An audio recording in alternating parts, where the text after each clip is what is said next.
Hi everybody, it's a couple of days before Purim, and I'd like to discuss something that's a very big issue on Purim. We know Mishenichnas Adar Marbin b'Simcha. When the month of Adar comes, we're supposed to increase our Simcha, and also on Purim, there's an idea that we're supposed to be b'Simcha. So, in order to discuss how to increase our Simcha, we have to know what Simcha is. However, in the spirit of a Na'abochu, we're going to be discussing now in the next 10 minutes what Simcha is not. Actually, it has nothing to do with B'na'apochu. Rav Pincus asks the question by the Birchot HaShachar that we make every morning, why is there an emphasis on thanking Hashem for what we are not? Shelo asani isha, shelo asani aved. Why isn't there an emphasis on thanking Hashem for the way He did create us? And he answers that in order to know what we are supposed to be and how we are supposed to act, we have to know first what we are not supposed to be like, how we are not supposed to act.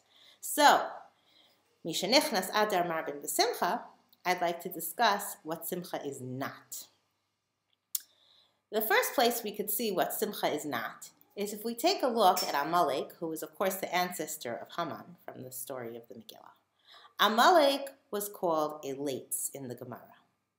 We know that if the Torah calls somebody something, it's not because they sometimes act that way. It's because it's a description of their essence. If Amalek is called Elatz, that means that that's how Amalek always acted. That was his personality. Now, Elatz sounds like a positive thing. In fact, it sounds absolutely Purim-like. People dress up as clowns on Purim. Clowns bring Simcha. That's why there's all these hospital programs where people dress up as clowns and come to visit the kids. What's wrong with being a Leitz? But if Amalek was a Leitz, and we know that we have a Shiur to eradicate Amalek from the world, then obviously it's not a good thing. So what is it? So Rav Yitzchak Kotner, in his Sefer Pachad Yitzchak, defines Leitzanut as bitul chashivot, which means the minimizing of the importance of something. So, Leitzanut is not happiness and joy. It's taking something important and minimizing it and belittling it. And this was the essence of Amalek. Rav Hutner gives a mashal: if you have a brick wall and you want to knock it down, you find a little chink in between the bricks, you find a little hole in the wall, you stick something inside of it, you move it around, and after enough time, the whole wall will collapse. That is what Leitzanut does. That is bitul chashivot, where you find the importance of something and you belittle it and you minimize it until it collapses. And that's what Amalek did. When the Jews left Mitzrayim, everybody in the world was in awe of their importance. The nations in Eretz Yisrael were terrified in Eretz Canaan. What's going to happen? The Jews are going to come. They're going to attack us with their mighty God, and they're going to chase us out of our houses. And everyone was so scared they didn't even start up with the Jews. And what did Amalek do? We know the famous Rashi, Asher karcha baderech, Zachar et asher asalacha Amalek, Asher karcha baderech. Rashi says, Asher karcha, they cooled you down. Like in a bathtub, if it's very hot and everybody's scared to go in, the first person who goes in will cool the water down for everybody else. This is what Amalek did for the other nations who were too scared to attack the Jews. Even though in the end, Amalek actually lost the battle, they showed the other nations of the world that the Jews are human and they can be fought with. And that is the essence of Amalek, to take important things and to be mevatel them, to minimize them, to nullify them. That's why we're obligated to destroy them.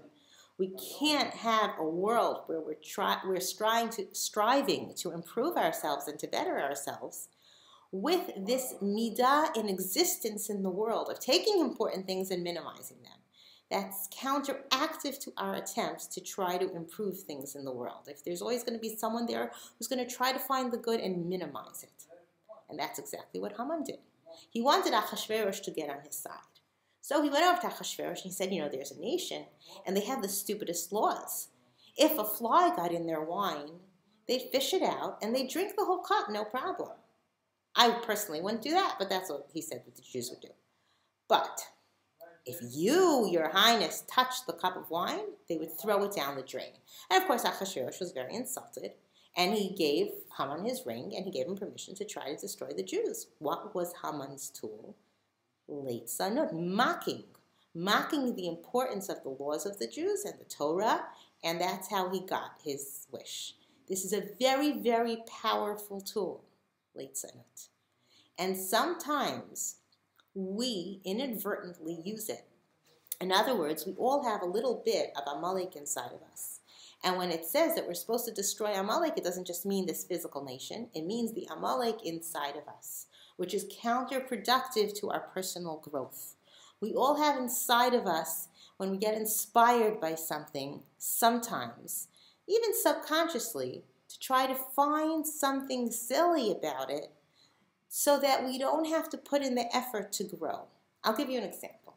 Let's say you're sitting in a shiur with this great rabbi, and he's so awe-inspiring.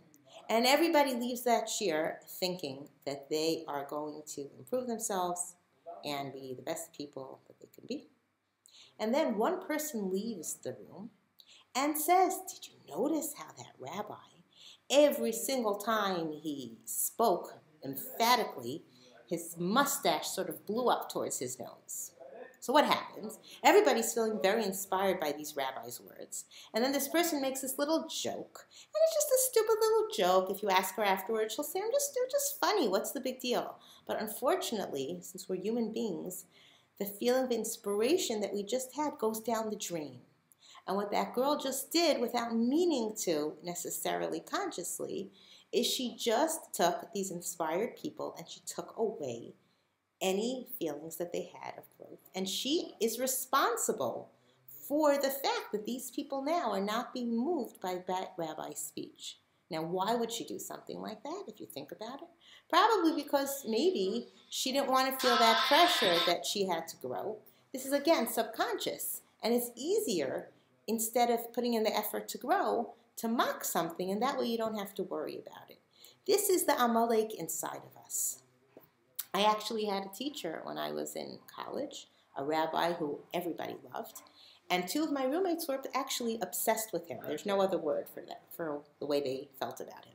They liked him so much that they noticed every little detail about him. And I once overheard them saying, did you ever notice that Rabbi so-and-so's ears look exactly like dried apricots? Now, they didn't mean anything bad. In fact, they loved him.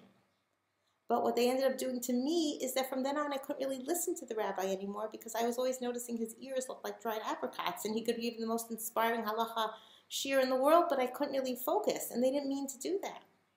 And a terrible example of this is a boy, and he was once putting on a play in his Rebbe's house, and he decided that he was going to be the Rebbe. And this Rebbe was famous, though the Rebbe himself didn't know it, that the front row boys always got a little bit wet because when he was very passionately speaking about something, he tended to spit.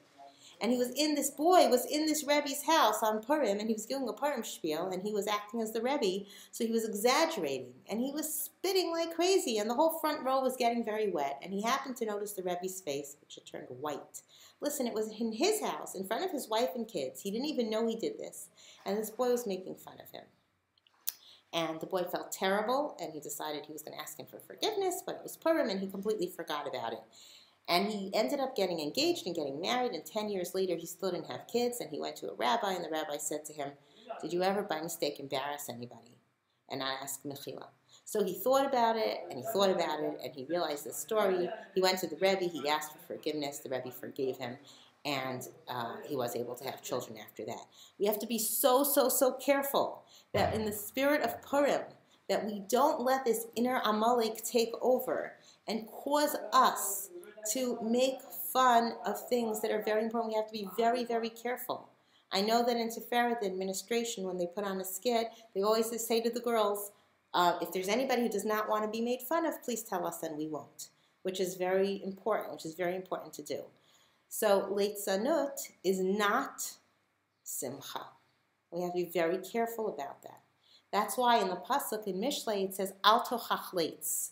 You're not allowed to give musar to a leitz. Why is that? Because a leitz, again, is somebody who always sees the importance and he knocks it down. Therefore, it's a contradiction to tochacha. It's a contradiction to musar. Because in musar, we're taking something that somebody doesn't think is a big deal, let's say speaking Lashon Hara, and we're saying it is a big deal. A leitz cannot understand that.